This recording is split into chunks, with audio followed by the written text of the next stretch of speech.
এটা আমাদের সরকারের, রাজ্য সরকারের তরফ থেকে সারা রাজ্যে ট্রাফিক সপ্তাহ পালন হচ্ছে। সেই হিসাবে আমাদের বিভিন্ন জায়গায় বিভিন্ন রকম প্রোগ্রাম করা হচ্ছে। সোনারপুর থানার ট্রাফিক গার্ডের এর আগে একদিন প্রোগ্রাম হয়েছে। আজকে সোনারপুর থানার মোড়ে, স্টেশন মোড়ে প্রোগ্রামটা হচ্ছে। বাচ্চাদেরকে নিয়ে অ্যাওয়ারনেস প্রোগ্রাম, লোকজন সাধারণ যে পথচারীদের বা মোটরসাইকেলদের তাদের অ্যাওয়ারনেস করা, বিনা হেলমেটে না চলা বা পথচারীদের সিগন্যাল দেখে চলা, এইসব ব্যাপারগুলো বাচ্চাদেরকে নিয়ে আমরা এই অ্যাওয়ারনেস প্রোগ্রামটা করছি। এবং এটা মাঝে মাঝে হচ্ছে এবং আরো কয়েকদিন হবে। যতদিন ট্রাফিক সপ্তাহ আমাদের চলবে ততদিন মধ্যে কোথাও না কোথাও কিছু না কিছু প্রোগ্রাম আমাদের এভাবেই চলবে।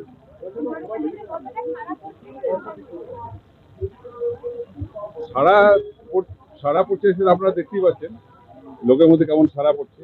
সারা তো পাকবে না, আমাদের কাজ হচ্ছে অ্যাওয়ারনেস করা। এটা সবসময় চলবে এটা, এবং আমাদের চালিয়ে যেতে হবে। সোনারপুর মোড়ে আজ দেখা গেল এক ভিন্ন ধর্মী উদ্যোগ। পথ নিরাপত্তা নিয়ে সাধারণ মানুষের মধ্যে সচেতনতা গড়ে তুলতে আয়োজন করা হলো বিশেষ সচেতনমূলক কর্মসূচি। পশ্চিমবঙ্গ সরকারের পথ নিরাপত্তা উদ্যোগকে সমর্থন জানিয়ে বারুইপুর জেলা পুলিশের সোনারপুর থানা, সোনারপুর ট্রাফিক বিভাগ এবং নাগরিক সেবা সংঘের যৌথ উদ্যোগে এই কর্মসূচি অনুষ্ঠিত হয়। প্রতিদিন অসংখ্য মানুষ রাস্তায় বের হন জীবিকার তাগিদে, পড়াশোনার জন্য কিংবা পরিবারের কাছে ফিরে যাওয়ার আশায়। কিন্তু একটি ছোট্ট অসাবধানতায় কেড়ে নিতে পারে একটি মূল্যবান জীবন। তাই নিরাপদ পথ চলা শুধু আইনের বিষয় নয়, এটি আমাদের সামাজিক দায়িত্ব। এই কর্মসূচির মূল উদ্দেশ্য ছিল পথ চলতি সাধারণ মানুষ এবং সকল গাড়ি চালকদের মধ্যে সড়ক নিরাপত্তা সম্পর্কে সচেতনতা বৃদ্ধি করা। পুলিশ আধিকারিকরা গাড়ির গতি নিয়ন্ত্রণ রাখার আহ্বান জানান এবং মদ্যপান করে গাড়ি চালানোর ভয়াবহ পরিণতি সম্পর্কে মানুষকে সতর্ক করেন। কারণ পরিসংখ্যান বলছে অধিকাংশ পথ দুর্ঘটনার অন্যতম প্রধান কারণ অতিরিক্ত গতি। শাস্তির ভয় দেখিয়ে নয়, ভালোবাসা দিয়ে সচেতন করার এক সুন্দর প্রয়াসও দেখা গেল আজকের অনুষ্ঠানে। হেলমেটবিহীন মোটর সাইকেল চালকদের হাতে তুলে দেওয়া হয় গোলাপ ফুল ও চকলেট। তাদের জানানো হয় হেলমেট শুধু একটি নিয়ম নয়, এটি জীবনের সুরক্ষা কবচ। তবে আজকের কর্মসূচির সবচেয়ে আকর্ষণীয় এবং ব্যতিক্রমী উদ্যোগ ছিল বিশেষ যমদূতের মডেলের উপস্থিতি। অতিরিক্ত গতিতে গাড়ি চালানো, হেলমেট ছাড়া বাইক চালানো এবং ট্রাফিক সিগন্যাল অমান্য করার ভয়াবহ পরিণতি সাধারণ মানুষের সামনে তুলে ধরতেই এই অভিনব প্রচেষ্টা। ট্রাফিক পুলিশ চালান কাটলে পকেট খালি হবে, কিন্তু যমদূত চালান কাটলে দ্বিতীয়বার সুযোগ পাওয়া যাবে না। তাই সাবধান হন, হেলমেট পরুন, সিট বেল্ট বাঁধুন, ট্রাফিক আইন মেনে চলুন। আপনার পরিবারের মানুষ আপনার অপেক্ষায় থাকে। এই বিশেষ কর্মসূচিতে উপস্থিত ছিলেন বারুইপুর পুলিশ, জেলার ডিএসপি, ক্রাইম সোনারপুর থানার আইসি, সোনারপুর ট্রাফিক পুলিশের ওসি সহ অন্যান্য পুলিশ আধিকারিক ও কর্মীরা। এছাড়াও বিভিন্ন স্কুলের ছাত্রছাত্রীরা সক্রিয়ভাবে অংশগ্রহণ করে পথ নিরাপত্তার বার্তা ছড়িয়ে দেন। আসুন আমরা সবাই প্রতিজ্ঞা করি, বেপরোয়া নয়, দায়িত্বশীল হব। নিজে সুরক্ষিত থাকব, অন্যকেও সুরক্ষিত রাখব। নিরাপদ পথ, নিরাপদ জীবন, সচেতন হন, দুর্ঘটনা রুখুন। এইবারে আমরা শুনে নেব এক একজনের বক্তব্য এবং ভালোবাসা জানাই।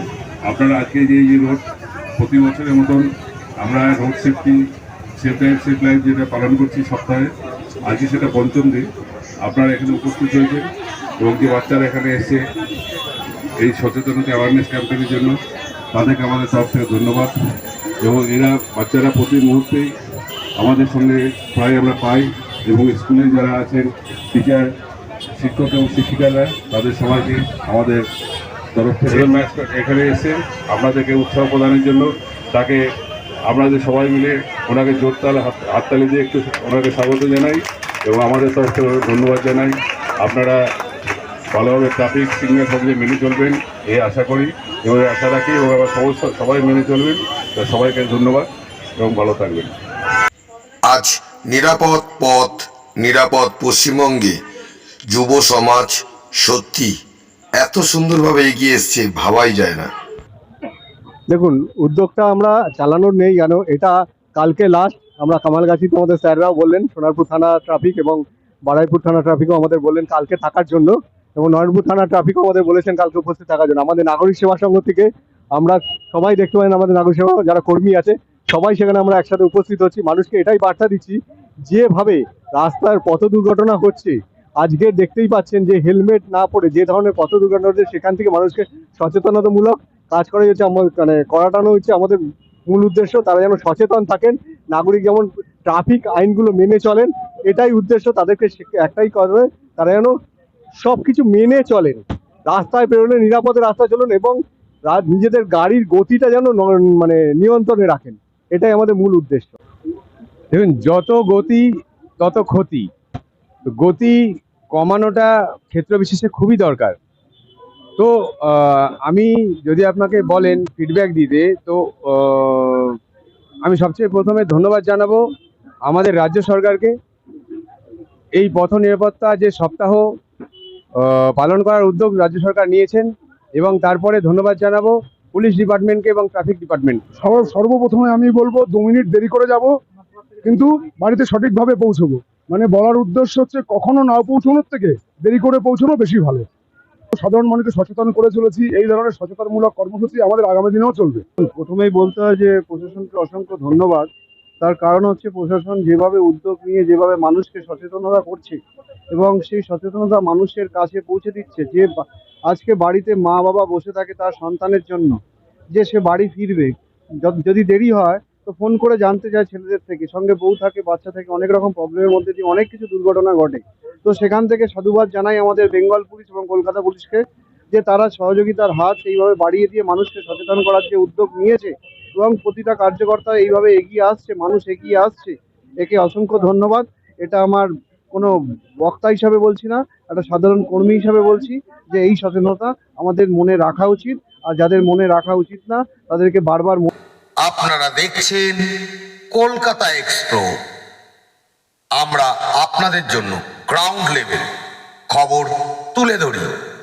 এমনই খবর পেতে আমাদের চ্যানেলটাকে সাবস্ক্রাইব করুন, লাইক করুন, ভিডিও শেয়ার করুন, যাতে এমন খবর সবাই দেখতে পায়। আর আপনাদের এইটুকু সমর্থন কলকাতা এক্সপ্রোর কাছে সব থেকে গুরুত্বপূর্ণ, আপনাদের মতামত। তাই কমেন্ট করতে ভুলবেন না। আপনাদের একটি কমেন্ট আমাদেরকে মোটিভেশন দেয়। আপনাদের এলাকায় যে কোনো খবর আমাদের কাছে পৌঁছানোর জন্য একটি মেল করুন, তথ্য প্রমাণ সহ। আমাদের ইমেল অ্যাড্রেস হচ্ছে kolkataexpro@gmail.com। আমরা মানুষের কণ্ঠস্বরী তুলে ধরি, ভয় ছাড়া, মানুষের সাথে, মানুষের পাশে। আপনাদের একমাত্র চ্যানেল কলকাতা এক্সপ্রো।